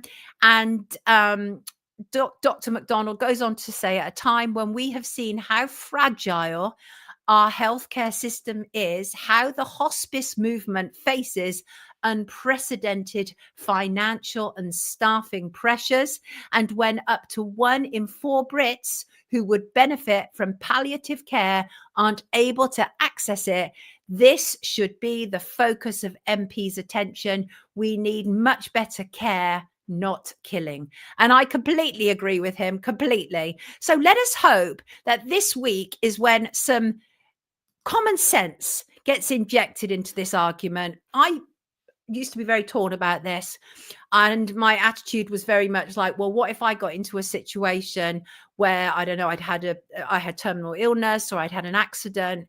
I wouldn't necessarily want to carry on living, but I think we are in danger when we put life or death into the hands of people who willingly did what they did to us over the last 5 years. And that's what changed my mind. I simply cannot trust our so-called lawmakers with my health. I simply cannot. And that's what it boils down to for me. And of course, the other thing that's going through in Parliament this week, which is raising a lot of attention as well, involves these 2 women. I talked about this last week on the show, and I was talking about Stella Creasy, Labour MP. And both these women are involved in amendments and decriminalizing abortion. The other woman is Labour MP Sonia Poulton. She aims to decriminalize abortion at any stage by a woman acting in relation to her own pregnancy. And listen, I get it. Women should not be criminalized for abortion, but we have to weigh up the whole thing, right? I'm very much about pro-choice. There are a million reasons why people get pregnant, including rape, and they shouldn't be forced to go to full term. But neither should they be allowed to go full term and then to kill off, because that's a baby. Now, many people would argue with me and say life starts at conception, and I'm not fighting that. I understand that. I hear that. But I also am not looking for a return to backstreet abortions for women either. And women are primarily the ones who are left to carry the can when they are pregnant. But nonetheless, I am deeply concerned about this. We cannot, and also it does allow itself for sex selection, which we know happens within a number of religious communities. So this is open to such abuse. And what Sonia said is the police cannot be trusted with abortion law, nor can the CPS or the wider criminal justice system. Well, I'm sorry to tell you, Sonia, neither can politicians. Right. So she said, my amendment to the crime and policing bill will give us the urgent change we need to protect women. It is important to point out that 6 women have appeared in court in England charged with ending or attempting to end their own pregnancy outside abortion law in the past 3 years. And last month, for one example, Nicola Packer was cleared by a jury of unlawfully administering herself with abortion pills at home during the lockdown in 2020. Well, that was during the lockdown. A lot of things fell foul. And I've said this before, and that is, excuse me, let me grab some water. The worst case scenario should not make case law. Most women who find themselves in a position where they have to have a termination want to deal with it as early as possible because they recognize that is life growing inside of them. I think it is unconscionable to have abortion on demand. I think we absolutely still need to go through the same processes. The processes work. And I oppose what both these women are attempting to do. I think it is deeply, deeply disturbing. And you have, like, the British Pregnancy Advisory Service backing Sonia's proposals. Stella Creasy is doing something sort of similar. It's a rival amendment, which would make accessing an abortion a human right. So far, it's been backed by over 100 MPs. And again, it seeks to decriminalize abortion up to 24 weeks for her. And the whole point is it will negate elements of the Abortion Act. So I think that this is, again, a big conversation. I think this goes back again to the whole issue of a fatherless society. And I'm very deeply concerned about it. And I'm deeply concerned to leave it in the hands of people like this, frankly. That concerns me. What are your thoughts there? Lawrence says, Sonia is pro-choice. What the actual acting like she's spiritual? Of course I'm pro-choice. Get a grip. You're a male, right? You have been to a backstreet abortion? Nah. Don't tell me how to think, kids. Never. It's a very, very bad idea. But yes, it is a fatherless society. It is. Anyone with learning disability children needs to be very concerned. Yes, Frankie, they do indeed. They absolutely do indeed. And right. What else? And I should point out that people like Dr. Callum Miller have done a sterling job in highlighting the MPs who are supporting Stella Creasy. And you should check it out. He's online under Dr. Callum Miller on social media, and he's done a very, very long list of people who are supporting it. Thank you, Danielle. I appreciate that super sticker very, very much. Yeah, Nobby, but you're attacking women, though. What about men? Because women can't get pregnant on their own. I don't know if you realize that. Were you in attendance with your human biology lessons at school? Because it takes a man and a woman to procreate. So I think we need to start making men more accountable for their actions. And again, I'm not talking about the men who do take account of their actions. There are some good, decent men who unfortunately get tarred and feathered, don't they?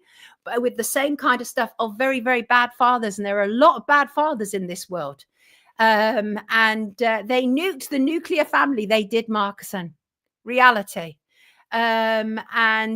Creasy, she's a horrible, says Lyra. Got you. Stephen says, sometimes I think sometimes I think politicians aren't human. Got you. Absolutely got you. And the reason that I say ultimately it has to come down to the women, because the women are the ones carrying the unwanted baby. That is the reality when it comes to an abortion. If it's a couple, then a couple get to make that choice, right? But if a woman is left to carry it, then the decision is with her. And I don't actually care what you have to think about that. Right. Let me proceed. Who are the 8 new vaccine advisors appointed by Robert F. Kennedy? If you remember last week, he fired all 17 experts who held the post of, obviously, US Health Secretary. He's announced new members. Been quite a big fallout regarding that. Some of the names involved are Martin Kulldorff, Cody Meisner, Vicky Pebsworth, Michael A. Ross, but probably I would imagine that the most famous of them all is Robert Malone, most well-known and probably one of the most problematic. Let me bring in an image here. If I can find one. I'm sure I had one ready. Here we go. And I say he's probably most problematic, and it really won't take you very long to work out why, because he claims to have contributed to the development of mRNA. He pushed the C19 jab onto vulnerable adults. There's documented evidence of that. He is, in my opinion, a charlatan who pushed and promoted C19 and now wants to act as the rescuer from it. Boo and sod in hiss to people like him. I can't trust people like him. And while I think that there is some room for people who were misled by this, not a man with his credentials, how the heck could he have been misled by this? He's a promoter of it, and now he's controlling the opposition. I once refused to attend a small dinner party with Nigel Farage.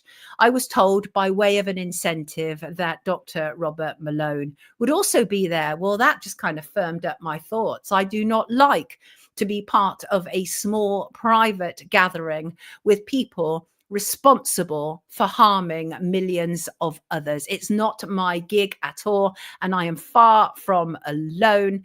And many people are speaking out, and I'm going to quote Andrew Kaufman, who was very brave during C19. And he said, Robert Malone claims to have invented mRNA shots, supports vaccines, and believes in PCR tests. He's not the savior many think he is, just more proof of where RFK Jr.'s loyalties really lie. So we shall see. We shall see what they are ultimately going to do. I'm always ready for people to make good. Always. And it would be wonderful if they did. And can I just say, and without naming their names, I'm tired of seeing the celebrity prostitutes on my social media timelines. Anyone interviewing them is part of the problem. They're all engaged in spreading degeneracy and weakening society further. Please starve those sleazebags of attention. The controllers told us you must not slut shame. And then they flooded the market with people who do not deserve respect and are here to denigrate our society. And you have people like born-again Christian Russell Brand, who couldn't wait to interview one of them. Same with the BBC. Same with ITV. All of you people, you organizations, you are all part of spreading and weakening our society. And don't dress it up as if this is in the public interest. It is not in the public interest. I do not want to hear about women who are so debased and so degraded. They are, one of them at least is going to put herself into a kind of petting zoo situation in a box where she was actually ejected from only. How bad must you be to be shoved off OnlyFans? How bad? So I think that we should see it from this point. Well, I already see it anyway. And that is anybody promoting these two, they're prostitutes, right? We don't normally promote prostitutes like this. Why have we created celebrities of them? Unless they're a psyop again, right? Which kind of brings me to something else. And that is, are you being paid to shill for a foreign power? And it's a question that I kind of asked and raised on social media over the weekend. And I'm very clear about it. And that is anyone who takes foreign money to promote the interests of another country over their own is a traitor. It actually is the definition of a traitor as well. I don't care whether it's a politician, a podcaster, or a protester. They are out there and they're in their droves. We see it a lot in America, but it's happening hugely in the UK as well. And the fact is we are waking up, and we're being given an opportunity to change it. And there is nowhere for these shills to hide. They have never been more visible. You know them. And I really think, again, going back to what I said earlier, and that is if these social media accounts, and I have a list which actually includes, I've got it in front of me, but it includes probably about 220 people who are suspected of being taken money. And I'm not going to quote it right now because I'm still working on it, but I do know that some of these are, because some of these people themselves have said, I was summoned to a meeting with like Netanyahu as one example. And honestly, Netanyahu is a perfect example. They are throwing money around. Israel has been throwing money around like confetti for people to write, I stand with Israel on their social media accounts, right? That's been happening, and still they're losing the PR war. How bad do you have to be to lose a PR war when you're paying people a lot of money to keep saying lots of good things about you? And I know one person who came to me, and I'm seeking to verify what he said, but he claims that he was offered $1,000. He actually sent me a screenshot on X. He claims he was offered $1,000 because he was formerly in the military and he was considered a good voice to be part of paid sponsorship to highlight the importance of defending Israel. It's going on, it's happening, and it might be a lot closer to home than you realize. The world has woken up, right? The world has woken up. I'm so glad to be here to witness the unraveling and the unveiling of the level of corruption that has been around us. G7 is not the only one who's losing power. And when you get people like MP Robert Jenrick, do you remember him the other week? He was on the tube, right? Trying to act all big and tough and like trying to show how awful Sadiq Khan's tube system is, which I'm not arguing against, by the way. But Robert Jenrick is a Conservative MP who was on GB News, I think on Friday. And again, Israel has to defend itself. Yeah, but Robert Jenrick, you accepted donations from a family friend, quote unquote, who ships arms to Israel. Robert Jenrick, you are the man who said that the Star of David should be displayed at every point of entry in the UK. You're occupied. The British government is occupied. Simple stuff. And I know some people are like, blah, blah, blah. No, let's reveal these people. That's what we need to do. Right. At the end of this week, of course, there is the weather engineering protest and picnic in the park, summer solstice gathering, of which I will be part of. Let's see if I've got something to remind y'all what we're going to be doing. This was, no, that's not it. Forgive me, people. Forgive me. Here it is. This will do nicely. So it is going to be at Marble Arch, 2 p.m. I will be speaking, but I'll also be live streaming. As I said, we've got some new equipment that will hopefully stabilize the live stream, which is great. But even better than that, I have my most favorite photographer in the whole world, somebody who's been involved with doorstepping with me. And talking about doorstepping, I think it was Randy, or just to say as an aside, somebody said last week, will you be doorstepping anymore? Yeah, I've got a new idea for a feature for Wake Up, and it's where I run up to politicians outside Parliament and I shove the microphone at them and I say, who funds you? I kind of like that idea. I think it could work. Anyway, the summer solstice gathering is indeed this week. And I want to refer to an email that Gary sent me. Gary said, my partner lives in Walton on the Naze in Essex and I live in Colchester. And we both had a huge thunderstorm last night, lots of lightning that spread all over the region. It was actually reported in the press that there were 30,000 lightning strikes that took place, right? So that was kind of weird. And then Gary goes on to say, this morning, I saw the attached on the Walton on the Naze community Facebook page video someone took of a laser being shot up into the sky, with someone saying that they also saw it along the coast in Clacton in the comments. Check it out, peeps, and we'll talk a little bit more about this in a moment. Let me make sure I can find it. Thank you for sending this in, Gary. I found it very interesting, by the way. Here it is. Check this out.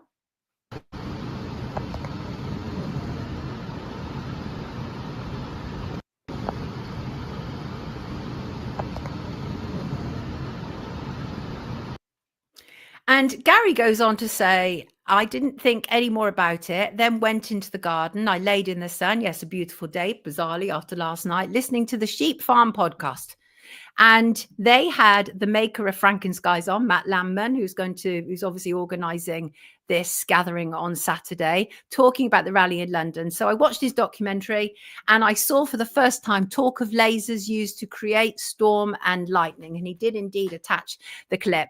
It has to be, doesn't it, says Gary, in plain sight, no shame. Please let me know if any of you have witnessed lasers prior to the lightning that took place this weekend, or indeed any lightning forthcoming.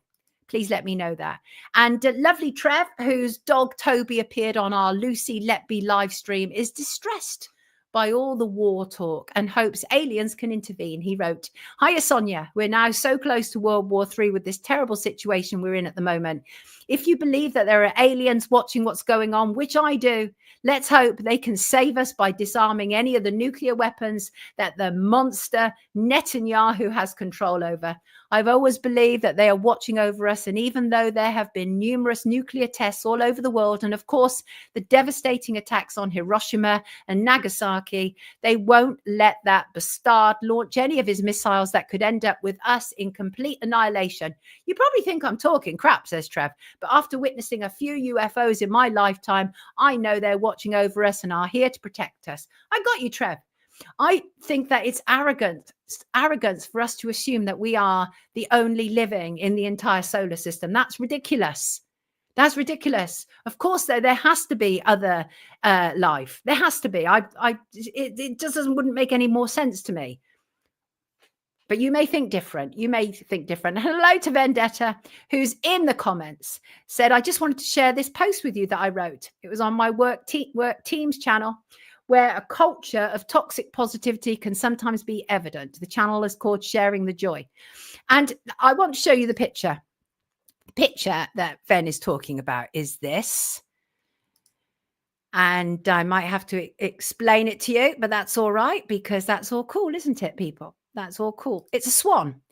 And so what we have here is so the day before, Ven had come across a swan trying to eat a discarded chocolate bar wrapper rather than the swan food that had just been put down. The wrapper, a Dubai chocolate bar, another latest fad. So it was a bit heartbreaking to see. And so Ven had shared this about what actually I'd said on the show prior to that. said that positivity isn't about ignoring the negative, but about finding ways to overcome it. And that seemed to sum it up. I often pick up litter along the canal. I know it's a small act, and the next day there's usually more, but I keep doing it because I know it lessens the risk to the wildlife. For me, there's a quiet joy in that, in seeing a problem and trying to do something, however small, to make it a little better. Your message came just after I saw the swan. I just wanted to say thank you. You're very welcome. You're very, very welcome. And yeah, absolutely. And you know what? Little things like that can make all the difference. Could have saved that little baby's life. That is the reality. So something negative, somebody dropping their crap all over the path, a swan about to eat it, and, being taken care of, right? So it is. I mean, that is how I consider it. A lot of people, because I try and be upbeat. I don't describe myself particularly as a positive person. I consider myself more of a realist, actually. But I think that is really important to be as upbeat as possible presenting this show, because we have to deal with such dire information. Thank you very much for that. Thank you. Wonderful. Donators as ever, you're absolute stars. Thank you for supporting this show. I really, truly believe it. Behind the scenes video is now available, and it's available to anybody who donates to the creation of Wake Up. And if you have donated and you haven't received a copy, please email me and I will get it sent to you, or I will send you a link. Email me at soniapoulton@sky.com. And I noticed a couple of people in the comments Friday show talked about the ads. And the thing is that, first of all, the ads are set to moderate, right? But we still need them. We still need them because even though I have been approached by a number of organizations and people, we're not yet in a position where we are working with people who we want for paid promotion. You have to be so careful. So I have to use the ads. I have to, because we have to finance this show. That is the reality. There are, some good people who do contribute to this show, but obviously the vast majority don't. And I'm not being critical of that. That's just the way it goes. But this is free content and always will be. I fight to create free content. A lot of people put their stuff behind paywalls and you have to sign up and to be part of it and to see it. No, that is not where I'm coming from here. So unfortunately, ads is what we have to put up with just for the time being. Eventually, I obviously want to get rid of all of them because I do understand how distracting they can be. I get it. Absolutely, I do. But that is just to explain that. And that is, at this moment in time, we still need the money that comes from the ads. That is the reality. Otherwise, I simply couldn't. I mean, I do obviously get some donations, and there are a couple of good people who give us very, very decent donations to really keep this platform going, which is wonderful. But all is welcome. Absolutely, 100%. Thank you always to my patrons and to anybody who puts their hand in their pocket. But you don't just have to put your hand in your pocket. Like, share and subscribe. That can also help the channel to grow. Thank you. Right. I received a message from Kelly saying, "Dear Sonia, I am struggling to lose weight. You said you lost a lot of weight before. How did you do it? Can you share any advice?" Now, Kelly, this is something I hear a lot. I used to be quite a big girl, like about 14 stone, right? And again, no fat shaming around here, right? And I lost weight a long time ago now. It was really when I was like in my 20s and 30s when I was a big girl. And I lost the weight, but I tried everything. I had eating disorders, and which were terrible. I was bulimic for years. I took tablets. I did it all. But I have to say to you that the old way is the best way. It really is. And that is, you simply have to reduce what is going in, and you have to increase your kind of like exercise output. And some people might not be able to exercise, but even if you are bed bound, chair bound, do whatever you can. Do whatever you can. If that involves lifting cans of beans, whatever you can to just keep you as mobile as humanly possible. In terms of losing weight, I know it's really difficult, especially because we're completely bombarded with all this idea that Ozempic and Mounjaro is going to save the day and everything. Well, we don't actually have long-term, decent long-term studies to tell us what's really going on. But I think that this, even though eating it can be very emotional, it can be linked to comfort, I think it also links in with breaking a lot of habits. And at the time, I had a significant amount of other habits, which included smoking cigarettes. I had a huge cigarette habit. I used to smoke 80 Dunhill International a day. And those were the big ones, right? So I think that breaking habits, although there is obviously psychology involved, there's oftentimes the same kind of process involved, because the thing about losing weight, or indeed breaking any habit, and that is the further you progress into it, the more excited you get at your willpower. And for me, when I was losing weight, it was brilliant to be able to get into the clothes that I couldn't previously. But it is basically the same thing when it comes down to breaking any habit. And one thing I would say is a good way to start is to replace your bad habit with a good one. So if your bad habit is, I don't know, smoking or whatever, why don't you make a daily walk, if you can do it, your good habit? And it doesn't even take long. It kind of like psychologists are at odds about this, but they reckon it can take 15 days plus to introduce a new habit. But once you're there, you're there. And some of the ways around dealing with the habit, whether it's smoking, whether it's, and I appreciate there are a lot of organizations that can help you if it's drinking, for example, AA. And these things are oftentimes very deeply embedded in us, been going on for a very, very long time. But if you really want to change the habits of a lifetime, as it were, there's some things you need to do, and that is analyze that habit. Why do you have it? Break it down into its component parts. Think about the routine. If you're a smoker, for example, I used to love, well, I smoked all day, but what I used to particularly love was smoking after dinner, right? So that was definitely very much part of my habit. And I had to break it. And so, I mean, I actually did have some assistance. I had patches and gum, which I found very, very useful indeed. I do not recommend people go on to smoking e-cigarettes. That is not a solution. As I explain in my film Business of Cancer, which was removed on YouTube, but is available on alternative platforms. So analyze the habit, break it down. Also recognize the trigger. What is it? What's the situations, the emotions or cues that lead you to that habit? Okay. And make a plan. I think when you're trying to change your eating habits, for example, one of the things that I always made sure I had was I would chop up vegetables like celery and carrots, little baton carrots and everything, and put them in the fridge, and I'd munch on them, right, when I was losing weight. And I actually also used to do that when I was giving up smoking as well. So there's a degree of preparation that will help you overcome the habit. And also bear in mind this, and that is, if you start and then if you fall back into your old habits, do not beat yourself up. That's your psychology. That's yourself you're beating up. Okay. You're trying to change yourself with love, not with fear or intimidation. And it's hard. So please prepare for slip ups. They happen. You're only human. Do not get discouraged, and seek support if you can. There's loads of groups available now that can help you deal with habits. And, you know, you can do things like practice mindfulness, because a lot of people, when they're in the habit of overeating or smoking or drinking or whatever, they do it like without being mindful. That is the reality. They're not mindful about, they just do it out of habit. Well, start to be mindful. So if, for example, you want to change your eating habits, because the thing about dieting makes you fat, right? Don't go on a diet, just change your eating habits. That is the reality. I've been able to keep off a lot of weight, and a little bit of, crept back on, but that's my age as well, but definitely not in the same way at all. But the reason that I've kept weight off is, one, I walk every day because I have a dog. And I've practiced all these things, mindfulness, not to I do everything I can. Like when I gave up smoking, which was probably the hardest thing, so hard. And it's not the nicotine, it's all the chemicals that they put in cigarettes as well, by the way, which we know now, because we know that tobacco isn't what they sold it to us to be. Okay. We know that. But also visualize success. And be patient with yourself. You're trying to undo the habits of a lifetime, Kelly. And you didn't give me enough detail to explain to me why you are struggling to lose weight, or why you have more weight than you're comfortable with. But also bear in mind that certainly my generation are absolutely obsessed with body shape and body size. Okay. And it's unhealthily so.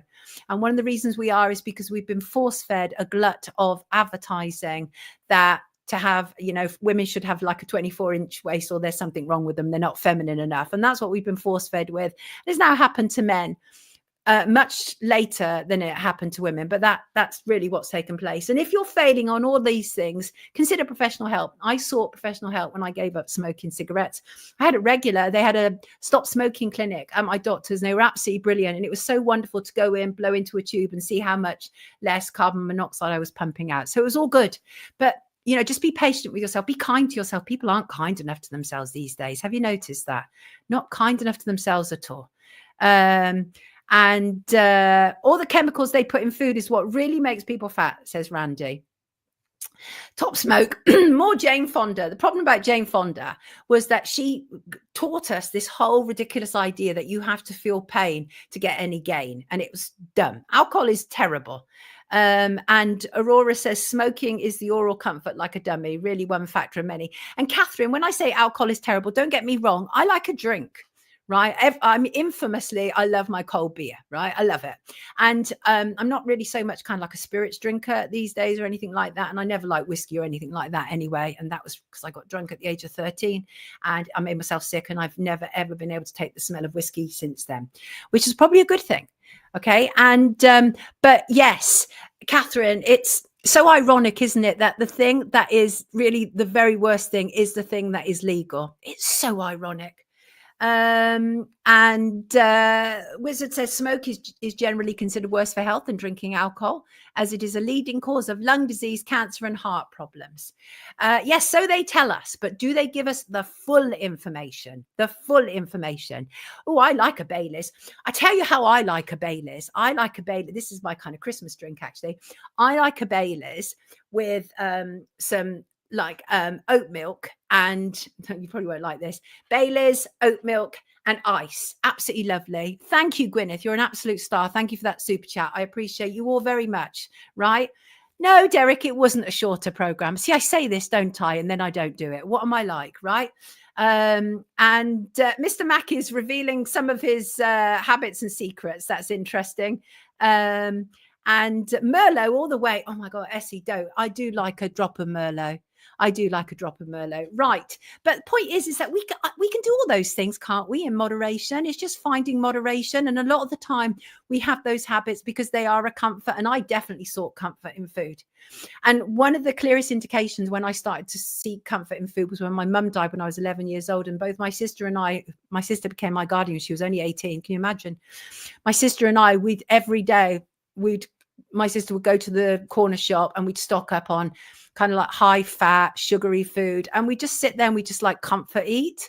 It's because we were so miserable. We lost our mum and our family was in disarray. And that then became something that I associated with feeling better, was eating. And so I had to just replace it. It's difficult. Yes, Hamish, I agree with you. Not just oat milk. There are other kinds of milk as well. Hot Baileys with cream, Irish cream. Oh, margarita, baby. I know, right? You're welcome, Darren. Right. I am going to finish on a quote because that's what we do around here, right? I will see you on Wednesday. But the quote I'm going to finish on is simple. It is, your habits will determine your future. And you know that, peeps. Thank you so much for being here today, wherever you are watching us, whether you're in the live chat, whether you're watching on playback. Thank you for being here. I really appreciate it. And if you've said something that I kick back against, thank you for that as well, because we need that. We also need that. Yes, we do. This has never been about, seeking approval for what I say. Frankly, I don't give a shite, as everybody knows. I'm not a people pleaser, but I do like people expressing themselves. And I like the point about free speech is you should be able to disagree with me and I should be able to disagree with you. And that's the way we work, folks. I love you too, Maria. Take good care of yourself. Thank you, Jan. I will. And thank you, Sean. Thank you all. Thank you all. You are wonderful people. Siesta time for Trevor. Right. I will see you on Wednesday, people. Have a lovely, lovely Monday. Take good care of yourself.